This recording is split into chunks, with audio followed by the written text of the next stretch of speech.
Big boss ने कहा तो पहले वो रोने लगी कि शायद 5 दिन ही बचे हैं, तो मैं रोने लग जाती हूँ कि 5 दिन ही खाली बचे हैं घर के अंदर, और शायद वो रियल इमोशन था।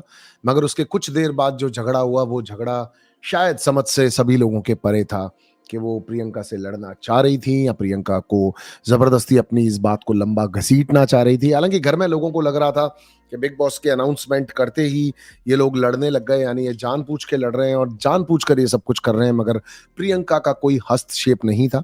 जैसा वो कह रही थी, प्रियंका उसको हाँ में हाँ भर रही थी। वो कह रही थी खाना मैं बना लूँगी, प्रियंका ने कहा तू बना ले। बोला मैं 56 रोटियाँ बना देती, 15 बना लूँगी। बोला ठीक है तू बना ले। बोला मैं चॉपिंग, कटिंग, सब्जी सब कुछ मैं कर लूँगी। प्रियंका ने कहा बाबा तू कर ले, और बाद में प्रियंका ने उसको बोला जिस तरह तू काँप रही है, डर रही है और बड़ी-बड़ी बातें करती है, उसके ऊपर चलकर भी दिखाकर कह रही है। तो और पैरेलली प्रियंका ने शालीन को ये भी कहा डोंट वरी, खाना मैं बनाने वाली हूँ और इस चीज़ की बिल्कुल चिंता मत करो तुम। लेकिन इसको देखो ये किस तरह से फट रही है। और अर्चना ने बहुत ज़्यादा कोशिश की किसी तरह से वो लड़े। कट्टू हमने ये भी देखा कि अर्चना फिर शालीन को बताने लग गई कि ये क्या कर रही है, मंडली के पास क्यों बैठ रही है, उनकी फैन फॉलोइंग और वोट से इन्फ्लुएंस हो रही है। जबकि अर्चना को प्रेस कॉन्फ्रेंस वालों ने आज ये बहुत क्लियरली बताया कि तुम शिव, एमसी स्टैंड और प्रियंका के साथ बात भी कर रही हो और लड़ भी रही हो, तो वो क्यों?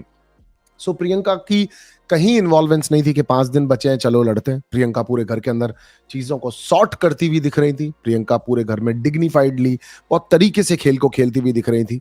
प्रियंका अपने स्टैंड पर रहती हैं, अपने वजूद पर रहती हैं, दिख रही थी।